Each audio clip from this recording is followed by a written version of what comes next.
ഇന്ത്യയുടെ ഭൂപടം വരച്ചു തുടങ്ങുമ്പോഴുള്ള വി ആകൃതിയാണ് നമ്മൾ മരുത്വാമലയുടെ മുകൾ വശത്ത് നിന്ന് നോക്കുമ്പോൾ കാണുന്നത്.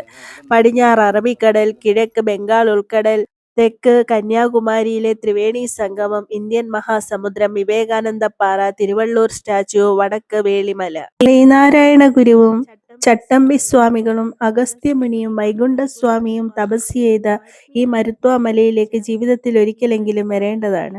ഇവിടുത്തെ ആത്മീയ അനുഭൂതി അനുഭവിച്ചറിയേണ്ടത്. പിള്ളത്തടം ഗുഹയിൽ നിന്ന് പുറത്തേക്ക് ഇറങ്ങുന്ന വഴിയാണിത്.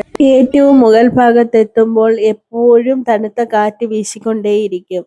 നമ്മൾക്ക് ഇവിടെ കുറേ നേരം ഇരിക്കാൻ തോന്നും. ഇവിടെ നിന്നുള്ള കാഴ്ചകളും അതിമനോഹരമാണ്. പിള്ളത്തടം ഗുഹയിലെത്തുമ്പോൾ തന്നെ മല കയറിയ ക്ഷീണമെല്ലാം നാം മറക്കും.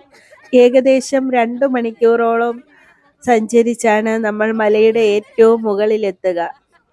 കന്യാകുമാരിയിലേക്ക് യാത്ര ചെയ്യുമ്പോൾ ഏകദേശം കന്യാകുമാരി എത്താൻ 5 കിലോമീറ്റർ ബാക്കിയുള്ളപ്പോൾ ഇടതുവശത്തായി കാണുന്ന മലയാണ് മരുത്വാമല. മരുത്വാമലയിലുള്ള ശ്രീനാരായണ ധർമ്മമഠത്തിൽ വിളിച്ചന്വേഷിച്ചാൽ മരുത്വാമല കയറുവാനുള്ള അനുയോജ്യമായ സമയം അവർ പറയുന്നതായിരിക്കും. താമസ സൗകര്യവും ഉണ്ട്. മുൻകൂട്ടി ബുക്ക് ചെയ്തിട്ട് വരേണ്ടതാണ്. കുറേ നേരം മരുത്വാമലയുടെ ഭംഗി ആസ്വദിച്ച ശേഷം തൊട്ടടുത്തുള്ള ഹനുമാൻ സ്വാമി ക്ഷേത്രത്തിലും കയറി ഞങ്ങൾ മലയിറങ്ങാൻ തുടങ്ങുകയാണ്. മല കയറാൻ ഏറ്റവും അനുയോജ്യമായ സമയം ഒന്നുകിൽ രാവിലെ ആയിരിക്കും, അല്ലെങ്കിൽ വൈകുന്നേരങ്ങളിൽ കയറുക. കയറുന്നവർ ഒരു കുപ്പി വെള്ളം കയ്യിൽ കരുതാൻ മറക്കരുത്. കുട്ടികൾ കൂടെയുണ്ടെങ്കിൽ എന്തെങ്കിലും കഴിക്കാനും കരുതുന്നത് നന്നായിരിക്കും. രാത്രിയിൽ ആരെയും മലയിൽ തങ്ങുവാൻ അനുവദിക്കുന്നതല്ല.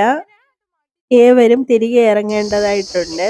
പിള്ളത്തടം ഗുഹയിലെ ആത്മീയ അനുഭൂതി നുകർന്ന് മരുത്വാമലയിലെ കാഴ്ചകൾ കണ്ട് ഞങ്ങൾ പതുക്കെ മലയിറങ്ങി.